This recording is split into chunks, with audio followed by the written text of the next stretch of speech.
Je vous retrouve pour le plateau de Regards Croisés. Merci de rester fidèle au programme du soir sur New World. Bienvenue si vous nous rejoignez dans ce deuxième numéro de Regards Croisés de cette semaine. Encore 4 sujets à aborder avec nos invités. Nous parlerons d'abord de la Guinée. 2 personnes tuées lors d'une journée de contestation. Après la Guinée, ce sera le Sénégal. Le président annonce un projet de loi d'amnistie. 3e sujet, nous parlerons de l'AES et du retrait. La CEDEAO attire l'attention sur les conséquences de cette décision. Puis nous terminerons bien évidemment par le Togo, 2e congrès statutaire du parti UNIR. Et pour en parler ce soir, 3 invités sur ce plateau. Avec moi, Ibrahima Théolam, vous êtes entrepreneur sénégalais, vous nous faites l'honneur de participer à ce débat d'un regard croisé. Bonsoir et bienvenue. Bonsoir, merci docteur de m'avoir invité. À côté de vous, Louis Kamako, vous êtes journaliste, analyste politique. Bonsoir Louis et bienvenue. Bonsoir docteur, merci pour l'invitation. Notre 3e invité ce soir, Kokouvi Abaili Abassa, vous êtes économiste et analyste politique. Bonsoir Abaili et bienvenue. Bonsoir docteur, bonsoir à tous nos téléspectateurs. Nous prenons donc la direction de la Guinée pour commencer cette émission. 2 personnes ont trouvé la mort lors d'une journée de contestation contre les actions du gouvernement Mamadi Doumbouya, les restrictions des libertés et toutes les espérances qui aujourd'hui semblent de plus en plus loin des Guinéens. Ont appelé la société civile à organiser des manifestations qui ont été réprimées. 2 personnes en ont perdu la vie. Nous en parlons avec nos invités. Je voudrais bien commencer par vous, Louis. Vous faites partie de ces gens-là qui critiquent depuis un moment les actions du désormais général Mamadi Doumbouya en Guinée. La manifestation contre sa gestion s'est soldée avec au moins un bilan de 2 morts.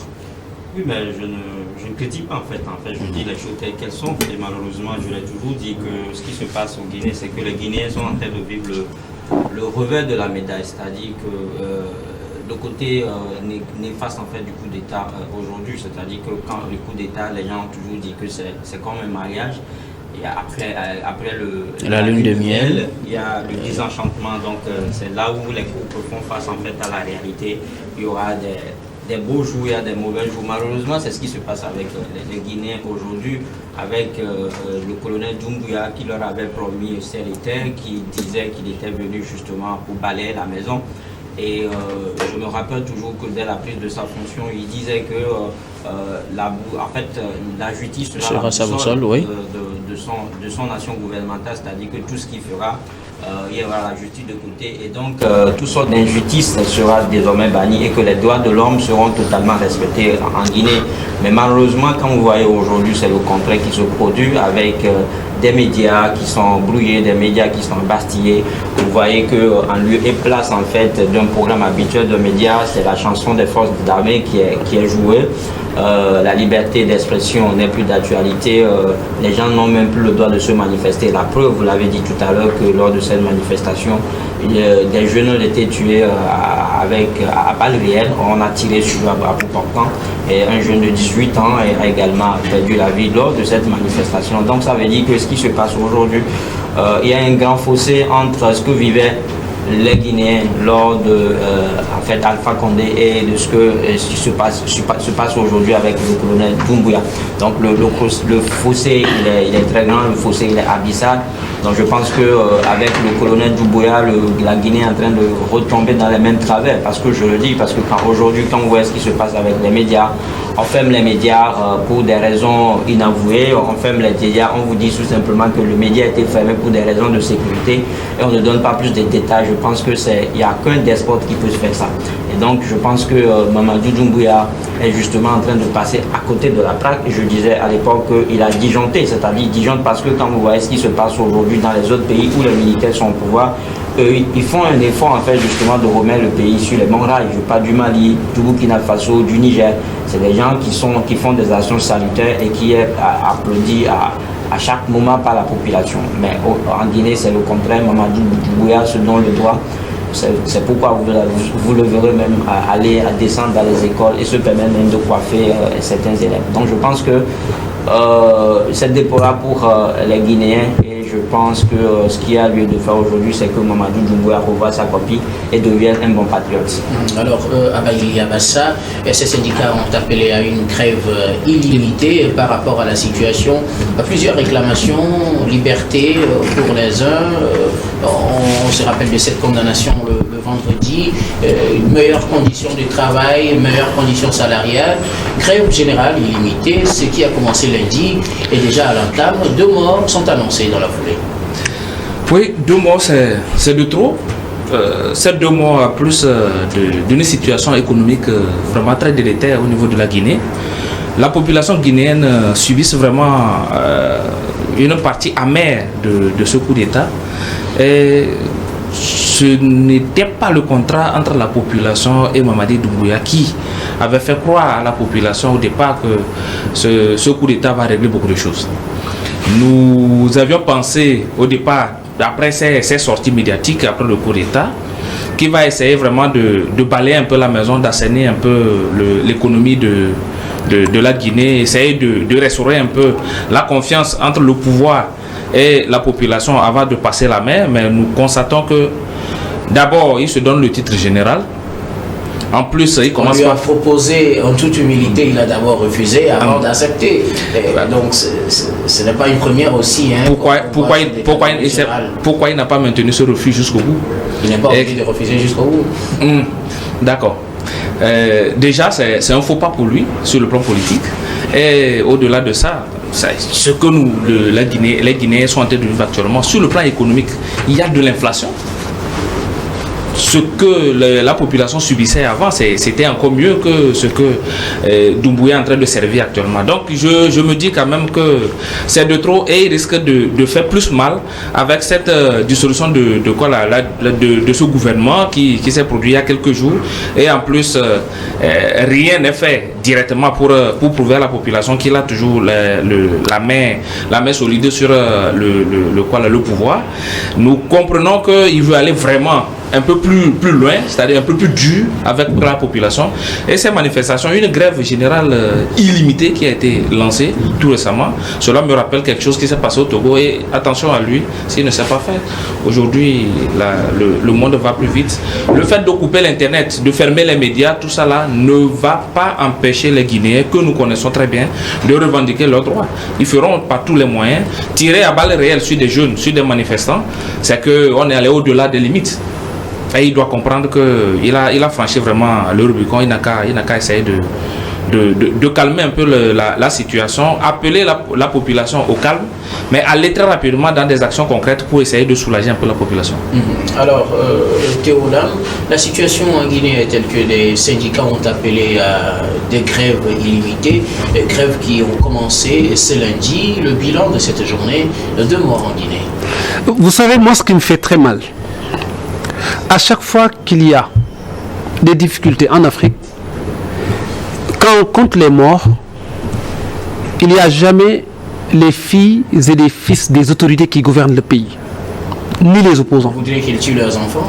Non, leurs enfants ne marchent pas. Ils sont à l'étranger, en train de faire de grandes études pour venir assurer la relève.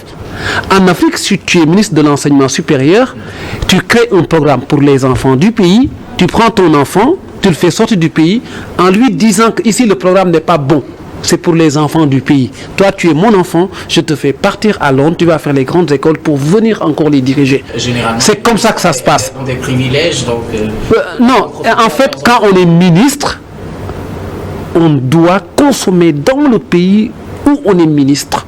On ne peut pas bâtir un système d'éducation basé sur la qualité et de demander aux enfants de suivre et dans le même ordre de demander à son enfant de quitter le pays parce que ce n'est pas bon. Moi, je ne trouve pas ça intéressant. Par exemple, au niveau des marches, vous ne voyez pas les enfants des opposants, les enfants des ministres, les enfants dont leur papa dirige le pays. J'avais été invité en 2020, avant les élections en Côte d'Ivoire. Je disais ceci: les jeunes, arrêtez de marcher. Créons d'autres formes révolutionnaires de rendre le pouvoir plus souple et d'empêcher au président d'être hyper président que la marche. Parce que le fils de Ouattara ne marchera pas. Le fils de Soro ne marchera pas. le fils d'un tel ou d'un tel autre ne marchera pas. Quand on décompte ou quand on dénombre les personnes touchées, les victimes, les morts, c'est nous la population. J'avais dit ça et je l'assume. Maintenant, c'était juste un prétexte pour dire j'ai eu la chance quand même d'avoir une histoire particulière avec la Guinée. En tant que Sénégalais, il y a plus de 5 millions de Guinéens au Sénégal. Deux pays qui ont des frontières mais assez proches. En plus de cela, au moment où on faisait les négociations pour maintenir le colonel au pouvoir, j'étais en séjour professionnel en Guinée à l'hôtel Kaloum quand le président Yahya Bouni venait. Et j'ai même rigolé en disant comment se fait-il que ces négociations se passent dans un hôtel chinois où tout peut être enregistré. Mais j'ai dit, mais nous, en Afrique, on réfléchit comment? On donne aux Chinois la possibilité d'assister à tous les débats. Parce que leur hôtel, ils maîtrisent mieux la technologie que nous, dans leur hôtel, ils peuvent tout enregistrer. Je ne suis pas en train de les accuser, mais je veux juste suivre la logique. Maintenant, pour poursuivre par rapport à votre question sur le cas de la Guinée, moi j'ai une proposition à faire. Arrêtons de marcher, parce que les autorités, qu'on marche ou qu'on ne marche pas, qu'on nous tue ou qu'on vive, ce n'est pas leur problème. Tant qu'ils sont ces acteurs qui nous dirigent dans leur belle 4x4, tant qu'ils ont une situation confortable, ils sortent, ces acteurs, on les escorte, ils ont accès à tout, la population est mise aux oubliettes. Maintenant, moi, ce que je demande aux jeunes, aux bonnes volontés, aux acteurs, c'est de réfléchir à mettre en place des documents tels que la Constitution, tels que des lois qui réduisent de façon drastique les pouvoirs d'un président de la République en Afrique. Parce que trop, c'est trop. Tu te lèves le matin, ton chat est malade, tu dis on arrête le pays. Tu te lèves le matin, un gars t'a envoyé un message contraire à ce que tu voyais ou à ce que tu imaginais, tu dis on arrête le processus. Tu te lèves le matin, tu dis j'ai envie de me maintenir, donc voici comment je vais mener le pays. Il faut que ça s'arrête. Et malheureusement, la forme qu'on a pour exercer notre colère, pour montrer qu'on n'est pas content, pour montrer qu'il faut que ça change, c'est la marche. Et quand on marche, les forces de l'ordre tirent auprès de la population. Et c'est grave de tuer ses frères. C'est grave de tuer ses sœurs. On a le même pays, on a le même idéal et on s'entretue. C'est honteux. Donc pour moi aujourd'hui, il faut juste qu'on s'accorde à réfléchir, à réduire les pouvoirs d'un chef d'État. Et si le chef d'État ne fait pas conformément avec les réalités du pays et de l'intérêt des communautés, il faut qu'on se lève. Qu'on se lève, je ne sais pas par quelle force que nous allons faire, il faut qu'on se lève. Voilà. Quand on se lève, on tire sur les gens. Mais c'est ça qui me fait mal. Tout se passe comme si le droit de mourir maintenant existe en Afrique et puis c'est légitime. Le droit de mourir, c'est-à-dire à chaque fois qu'il y a des manifestations, on tue. Mais comment peut-on avoir cet idéal de vie orienté sur réprimer quelqu'un? Dans d'autres pays, on ne pense même pas à ça. Quand un citoyen s'exprime, on lui laisse la possibilité de comprendre pourquoi il n'est pas content et on essaie de régler son problème. Mais ici, en Afrique, quand on parle, on dit on n'a pas le droit de parler. Mais attention, je vais résumer ma proposition ainsi. Un président de la République d'un pays fait son travail parce que nous cotisons pour lui acheter des voitures. Parce que nous, à travers les impôts qu'on collecte, il a son essence, il a son salaire. Quand il sort, les gardes rapprochés, les gardes hors rapprochés qui sont au niveau de la circulation sont payés par l'argent du contribuable. Donc le président est là parce que nous sommes là en tant que peuple. Si le président ne nous considère pas, il n'y a plus de lien. Et dans plusieurs pays, la facture sociale est là. Parce que tout simplement, il n'y a même pas de considération. Donc ce qui veut dire, il faut qu'on réfléchisse. Je n'ai pas la solution tout de suite, mais il faut qu'on réfléchisse à ce que nos constitutions soit faite de sorte que si le président fait 1, 2, 3 erreurs, il est complètement balayé. Et je peux vous assurer que les gens comptent beaucoup sur la CEDEAO. Ça, c'est une institution qu'il faut tout de suite éliminer pour le bien-être de notre communauté. Merci beaucoup à vous, Théolam. Alors, Louis Kamako, on sait qu'il y a un procès, même si on n'en parle plus, il y a un procès en cours, procès d'un ancien président, Moussa Dadis Camara, dont on a connu aussi des situations comme ça, des répressions de manifestations. Le président Doumbouya se plaçait comme l'homme qui viendrait faire justice au peuple sénégalais, au peuple guinéen. N'est-il pas aujourd'hui en train de créer peut-être l'opposé de ce qu'il a fait rêver aux Guinéens? Oui, l'opposé. Même, je suis même tenté de dire qu'il en fait pire.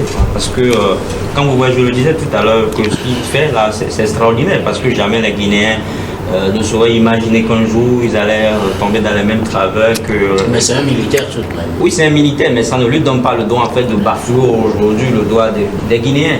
C'est un militaire, il n'est pas le premier militaire à être au pouvoir. Je citais tout à l'heure, parce que nous sommes tous contemporains, nous voyons ce qui se passe au Burkina Faso, ce qui se passe au Mali et au Niger. Même si aujourd'hui les avis divergent en fait sur la question, je trouve qu'ailleurs les gens essaient de faire des efforts en fait.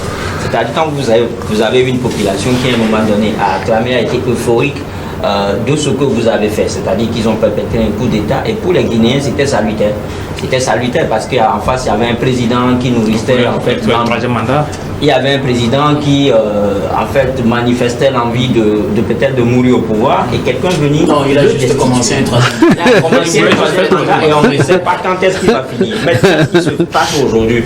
Je dis que Doumbouya, il est pire parce qu'il est pire, je le dis parce qu'aujourd'hui ce qu'il fait, il crée plutôt de chômage en fait. Quand il ferme les médias, quand vous prenez un média comme par exemple Adamafo Média qui emploie plus de 100 journalistes aujourd'hui et qui met les journaux dans des conditions on ne peut plus agréables. Et aujourd'hui, du jour au lendemain, on ferme ces médias-là, on renvoie les journalistes au chômage. Vous voulez que les gens vivent comment?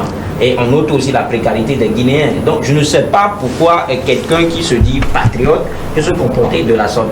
Aujourd'hui, ce qu'il fait, il fait regresser la Guinée en réalité. Donc c'est pour ça qu'à un moment donné, tout le monde lui demande en fait de mettre de l'eau dans son vin et de dérouler réellement son programme. Vous avez dit il a ouvert des procès, il faut qu'il finisse ces procès-là parce qu'à l'époque, quand il a démarré comme ça, à tabou battant, les gens l'ont tellement apprécié. Il faut qu'il aille au bout de son action pour qu'il rentre véritablement dans l'histoire. Mais là, vous fermez ce procès, est-ce qu'il ne fait pas finalement Dadis Camara bis? Oui, Dadis Camara bis, je peux dire Dadis Camara plus. Parce qu'il risque de faire pire que Dadis Camara, parce que Dadis Camara n'est pas allé trop vite comme Mamadi Doumbouya est en train de le faire actuellement. Et je voulais répondre à mon cher ami, à mon co-débatteur, que refuser à la population guinéenne dans cette condition de manifester aujourd'hui, c'est qu'ils n'ont plus une voie d'expression. Puisque les médias sont fermés, tout est fermé sur eux et ça serait difficile. Donc une manifestation pacifique ou une grève, bon, la grève générale illimitée, ça me dérange un peu parce que ça va encore affaiblir l'économie du pays, mais une manifestation pacifique, ça devait être plutôt encadré, surtout que Mamadi Doumbouya est l'un des gens qui avait, comment on appelle, reprimé des gens dans le passé, et ça lui a été reproché quand il est venu au pouvoir. Il avait promis qu'il n'y en aura pas de mort sous lui, son mandat. Donc le mieux c'est d'arrêter comme on appelle ces répressions sauvages, tirer à balles réelles pour tuer par exemple un jeune comme on appelle de 18 ans, Mamadi Keïta, c'est aller loin. Merci beaucoup à vous, Abaïli Abassa. Nous allons marquer la première pause puis on revient juste après pour la suite de cette émission.